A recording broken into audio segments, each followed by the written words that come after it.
Tigor kena marah oleh Tengku Mahmud. Selamat mendengarkan. Kuala Nipah, sore itu, tepat sekitar pukul 3, rombongan mobil mewah yang datang dari kota Kemuning berhenti di ujung jalan beraspal tepat di samping tambak udang milik warga.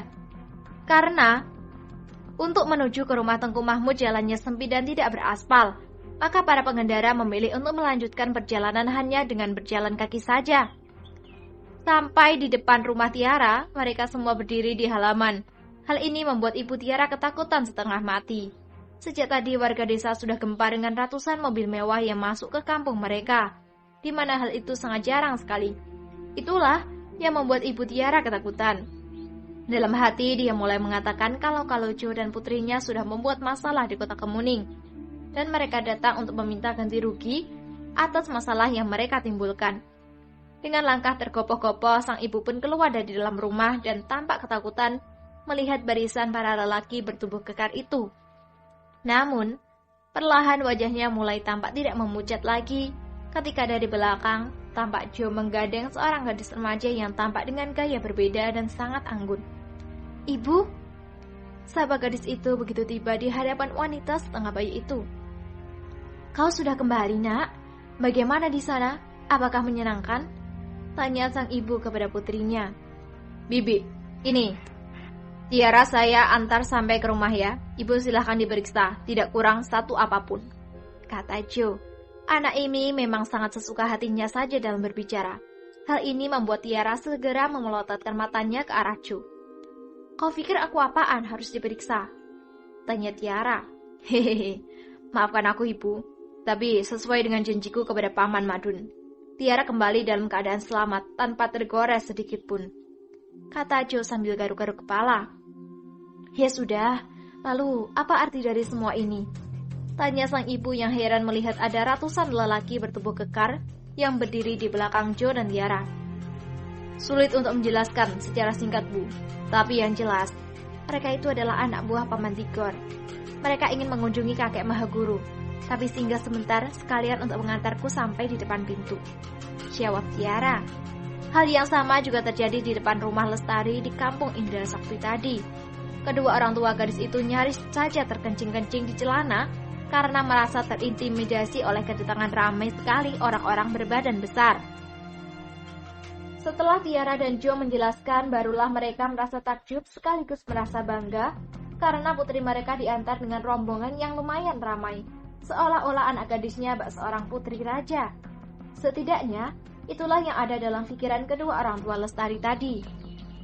"Bi, saya mau pamit dulu. Saya masih harus pulang.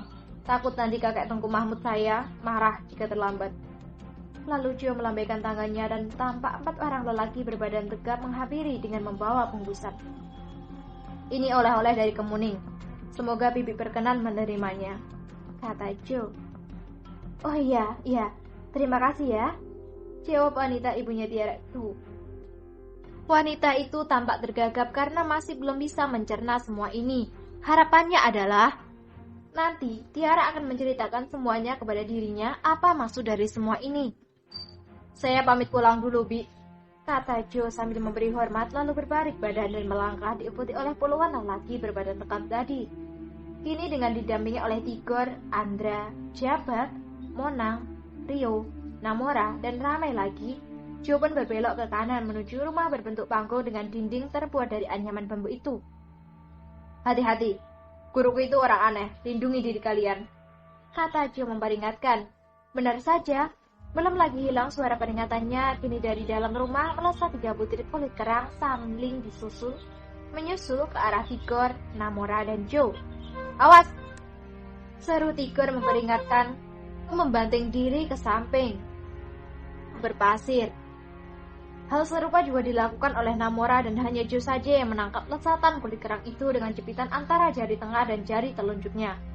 Walaupun Tigor dan Namora berhasil menghindar, namun lesatan dawa kulit kerang tadi menghantam orang yang berdiri di belakang mereka dan dengan telak mengenai kening mereka masing-masing, membuat mereka jatuh terduduk. "Bodoh kalian semuanya. Orang sudah tonggang-langgang menghindar, mengapa kalian berdiri mematung di belakang? Bagaimana jika itu dari senjata tajam yang dilemparkan dengan kekuatan penuh?" Terdengar makian dari dalam rumah diikuti melesatnya beberapa kulit kerang lagi. Kali ini semuanya bertiarap di tanah berpasir itu dengan tangan melindungi kepala masing-masing. Hahaha, hahaha, lagi kek, serang lagi kek, kata Jo sambil tertawa terbahak-bahak dan bercingkrak riang. Hei anak hantu, mari kau, tak Tengku Mahmud. Jo yang tahu sebutan seperti itu hanya untuknya lalu mengambil beberapa bungkusan dari tangan Tigor dan Namora, lalu berjalan menghampiri tangga rumah panggung itu. Jangan serang kek, atau kita tidak jadi makan ini, kata Jo mengancam sambil melakukan gestur seolah-olah bungkusan yang berada di tangannya itu adalah perisai. Anak jin iprit, kau jangan mengancamku, kesini kataku, bentak orang tua itu semakin keras. Ya, aku datang ini, kata Jo lalu meletakkan bungkusan yang ada di tangannya, kemudian membungkuk mengambil tangan keriput lelaki tua itu lalu menciumnya. Jo kembali kek, apakah kakek rindu sama Jo? Tanya anak itu. Beh, siapa juga yang rindu sama anak penggal seperti kau ini? Anak jin iprit, mengapa kau membawa pasukan kemari? Hah? Bentak sang kakek. Bukan pasukanku, itu pasukan Paman Tigor, jawab Jo menghindari dari kena damprat lagi. Kau lagi, cucu dan cicit setan, kemari kalian, kata Tengku Mahmud kepada Tigor, Rio, dan Namora. Mendengar seruan itu ketiga mereka mulai saling pandang, lalu tanpa sadar mulut Rio bergumam. Mati kita bang. Pasrah sajalah, jawab Tigor lalu melangkah mendekati tangga. Jika mereka itu cucu setan dan cicit setan, lalu siapa kakeknya? Tanya Jo sambil terbahak-bahak. Ketuk. Duh kek, mengapa kau mencita ubun-ubunku?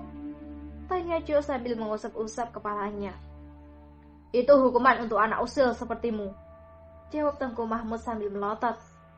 Kek, kami datang, kata Tigor begitu tiba di bawah tangga rumah. Naik, perintah Tengku Mahmud. Mereka bertiga pun naik lalu duduk bersimpuh di lantai teras rumah panggung itu. Berapa tahun kau di penjara? Tanya Tengku Mahmud. Kurang lebih 17 tahun kek, harusnya tidak sampai segitu.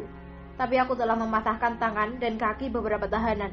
Makanya aku tidak mendapat potongan masa hukuman, jawab Tigor. Apa selama di dalam penjara kau ada latihan?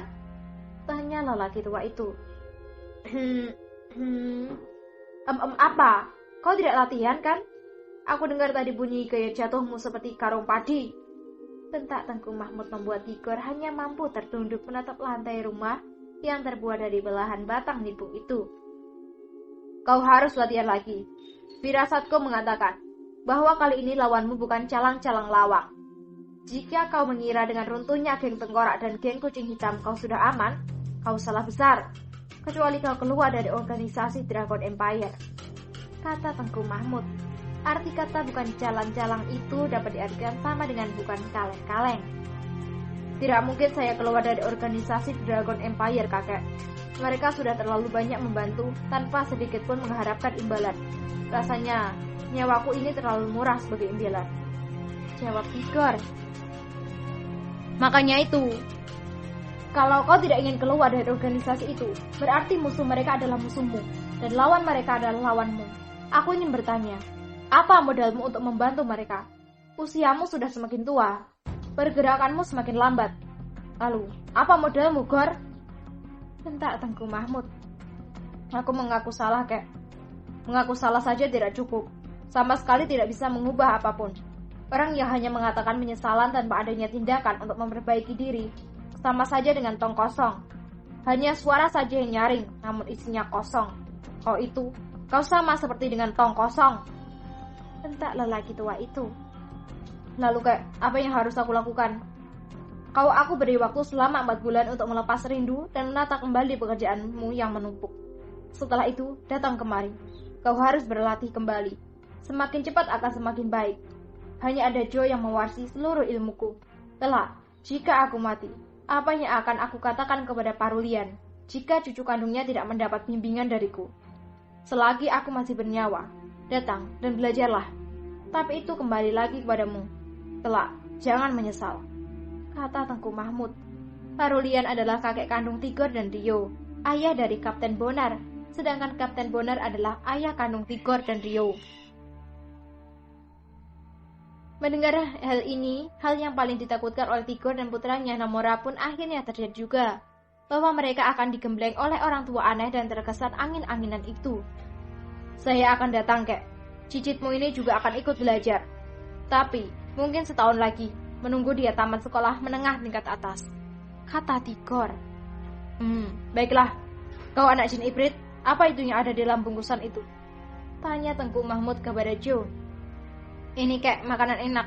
Aku tidak mampu menelan makanan ini semalam karena teringat sama kakek ketuk. Duh, sakit Kek, kata Joe karena sekali lagi mendapat citakan. Apa? Kau mau mengatakan aku kakek setan kan? Aku tidak berani, kata Joe lalu segera bangkit berdiri untuk ke dapur mengambil piring dan mangkuk. Setelah kembali ke teras, dia lalu meletakkan isi dari bungkusan itu ke dalam piring dan mangkuk, lalu mempersilahkan Tengku Mahmud untuk bersantap. Makan Kek, nanti kalau ada sisa baru aku makan, kata Joe. Tumben kau waras, biasanya kau ini lebih gila daripada aku, tanya Tengku Mahmud.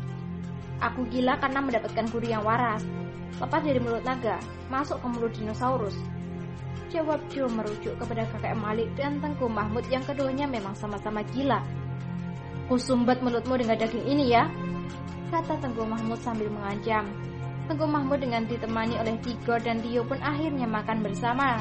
Hingga sesekali Tengku Mahmud menyuapi Joe yang kembali seperti anak kecil. Aku, walaupun begini garang, tapi aku sayang kepadamu, kata Tengku Mahmud sambil menyuapi Joe. Aku tidak, jawab Joe seenak hatinya. Aku tidak heran dengan anak jin ibrit sepertimu, kata Tengku Mahmud membuat semua yang ada di situ meledakkan tawa mereka. Lalu mereka kembali makan bersama.